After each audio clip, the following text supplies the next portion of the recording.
আসসালামু আলাইকুম। তৃতীয় শ্রেণীর সুপ্রিয় শিক্ষার্থীবৃন্দ, আশা করছি তোমরা সকলে ভালো আছো। গত পর্বে আমরা তোমাদের গণিত বইয়ের 34 পৃষ্ঠা পর্যন্ত আলোচনা করেছি। এখন আলোচনা শুরু করব তোমাদের গণিত বইয়ের 35 নম্বর পৃষ্ঠা থেকে। এখানে কিছু দেখো এমসিকিউ দিয়েছে এবং কিছু সংক্ষিপ্ত প্রশ্নের উত্তর দিয়েছে, সাথে কিছু বিয়োগ দিয়েছে।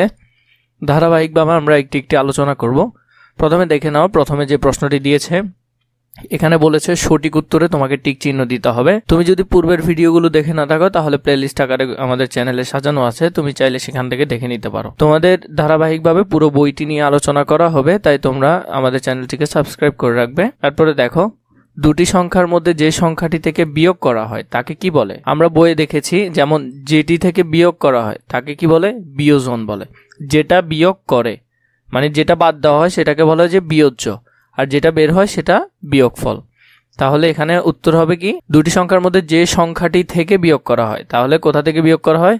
বিয়োজন থেকে বিয়োগ করা হয়। আনাভিয়ার কাছে 1500 টাকা আছে, লিয়ার কাছে 950 টাকা আছে। আনাভিয়ার কত টাকা বেশি আছে তা বের করার জন্য কি করতে হবে?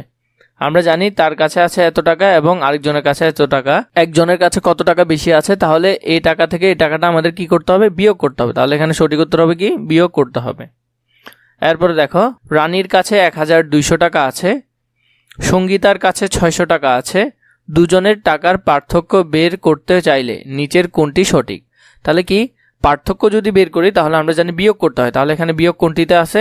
দ্বিতীয় নাম্বারটিতে। 1200 থেকে 600 টাকা বিয়োগ করতে হবে। এরপর দেখো, এখানে 4 নম্বরে কি বলেছে আমাদেরকে? এই বিয়োগটি করলে খালি ঘরের সংখ্যাটি আমরা কত পাবো?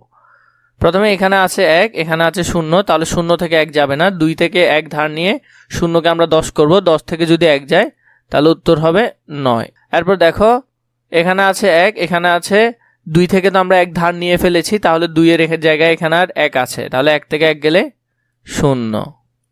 এরপর দেখো, এখানে 1 আছে, এখানে 0 আছে, তাহলে কি 0 থেকে 1 তো বিয়োগ যাবে না, তাই এখানে 1 থেকে ধার নিয়ে এটাকে 10 করলাম। 10 থেকে যদি 1 চলে যায় তাহলে এখানে আর আছে 9। তাহলে এখানে তো একটা ধার নিয়ে ফেলেছি, এখানে আর কোনো কিছু নেই, তাহলে 909। তাহলে 909 কোথায় আছে? 2 নম্বরে আছে। উত্তর হবে কত? 909। রিয়াজ 1850 টাকার একটি ইলিশ মাছ কিনে মাছ বিক্রেতাকে 2000 টাকা দিল। বিক্রেতা তাকে কত টাকা ফেরত দিবে? তাহলে ও দিয়েছে 2000 টাকা এবং এত টাকা বিয়োগ করার পর যেটা বের হবে সেটা হবে উত্তর। চলো আমরা একটু করে দেখি। তোমরা চাইলে এটা রাফ করে করতে পারো, কিন্তু আমি এখানে দেখো করে ফেলতেছি। আমি এটার নিচে লিখে নিলাম 2000 নিচে 1850 টাকা। তাহলে 0 থেকে যদি 0 যায় তাহলে আর কি থাকে? 0 থাকে।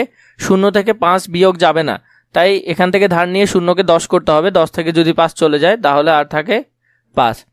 8 থেকে 0 বিয়োগ করা যাবে না, তাই আমরা কি করব? এখান থেকে 1 ধার নিয়ে এটাকে 10 করব। 10 থেকে 8 গেলে 2, কিন্তু আমরা যে তখন এখান থেকে 1 ধার নিয়েছি তাহলে সেটিও বাদ দিতে হবে, তাহলে আর কত থাকে? 1।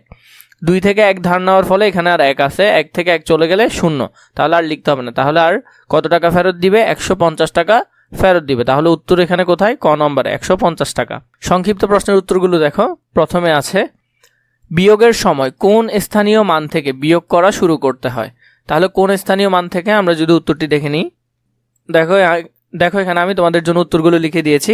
বিয়োগের সময় একক স্থানীয় মান থেকে বিয়োগ করা শুরু করতে হয়। একক স্থানীয় মান থেকে কি শুরু করতে হয়? বিয়োগ করা শুরু করতে হয়।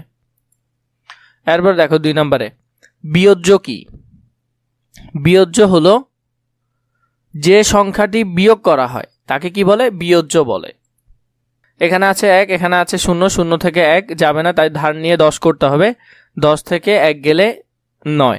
এখন তোমরা যে এটি ধার নিয়েছো সেটি এখানে দ্বিতীয় সংখ্যার সাথে যোগ করতে হবে, তাহলে 0 সাথে 1 যোগ করলে 1। এখন এখানে আছে 0, এখানে আছে 1, 1 থেকে 0 যাবে না, তাহলে ধার নিয়ে এটিকে 10 করতে হবে। 10 থেকে 1 গেলে তাহলে 9। এরপরে দেখো, এখানে আছে 1, এখানে আছে 0, কিন্তু তুমি যে ধার নিয়েছো সেটি এখানে যোগ করতে হবে। আর 1 আর 1 2, তাহলে এখান থেকে যদি ধার নিয়ে 10 করো, 10 থেকে যদি 2 যায় তাহলে আর থাকে 8, তাহলে মোট হবে কত? 899। এরপর দেখো, আমরা এখান থেকে বিয়োগগুলো কয়েকটি করে নিই, বাকিগুলো তোমরা ভাষায় করতে পারবে। প্রথমটি যদি দেখিনি আমরা, এখানে আছে 0, এখানে আছে 4, 4 থেকে 0 গেলে 4ই বসে যাবে। এরপর এখানে আছে 3, এখানে আছে 2, 2 থেকে 3 যাবে না, 1 ধার নিয়ে 12 করতে হবে। 12 থেকে যদি 3 যায় তাহলে আর থাকে 9। এরপরে দেখো, এখানে আছে 2, এখানে আছে ছয় থেকে তো এক ধার নিয়েছি, তাহলে এখানে আছে 5, 5 থেকে যদি 2 যায় তাহলে আর থাকে 3, এখানে আছে 2, এখানে আছে 4, 4 থেকে 2 গেলে 2, তাহলে এটি হবে 2394। এছাড়া দেখো নিচের 10 নাম্বারটি আমি করে দিচ্ছি। এখানে আছে 6, এখানে আছে 5, 5 থেকে 6 যাবে না, এক ধার নিয়ে 15 করতে হবে, 15 থেকে যদি 6 যায় তাহলে থাকবে 9। এখানে আছে 7, এখানে আছে 2, 2 থেকে তো এক ধার নিয়েছি, তাহলে এখানে আছে 1, 1 থেকে 7 যাবে না, এক ধার নিয়ে এটাকে 11 করতে হবে, 11 থেকে যদি 7 যায় তাহলে থাকবে 4। এখানে আছে 8, এখানে আছে 6, 6 থেকে এক ধার নেওয়াতে এখানে আছে 5, 5 থেকে 8 যাবে না, তাই 15 করতে হবে, 15 থেকে যদি 8 যায় তাহলে আর হবে 7। এখন দেখো এখানে 3 থেকে আমরা এক ধার নিয়েছি, তাহলে এখানে আর আছে 2, এরপরে 4-এর 4 বসে যাবে। এরপর দেখো এখানে তোমাদেরকে 3 নাম্বারটি করে দিচ্ছি। এখানে আছে 9, এখানে আছে 5, 5 থেকে 9 যাবে না, এক ধার নিয়ে 15 করতে হবে, 15 থেকে যদি 9 যায় তাহলে আর বাকি থাকবে হাতে 6। এখন আমরা যে এক ধার নিয়েছি একটি চলে গেছে, 0, 0 থেকে 2 যাবে না, এক ধার নিয়ে এটাকে 10 করতে হবে, 10 থেকে যদি 2 চলে যায় তাহলে আর থাকবে 8। এরপর দেখো এখানে আছে 3, এখানে আমরা 3 থেকে এক ধার নিয়েছি, এখানে আছে 2, তাহলে 2 থেকে 3 যাবে না, 6 থেকে এক ধার নিলে 12, 12 থেকে যদি 3 যায় তাহলে আর থাকবে 9। এরপর দেখো এখানে আছে 4, এখানে আছে 6, 6 থেকে এক ধার নেওয়াতে এখানে আছে 5, 5 থেকে 4 চলে গেলে আর থাকবে 1। আশা করছি এভাবে তোমরা এতটুকু পর্যন্ত প্র্যাকটিস করে ফেলতে পারবে।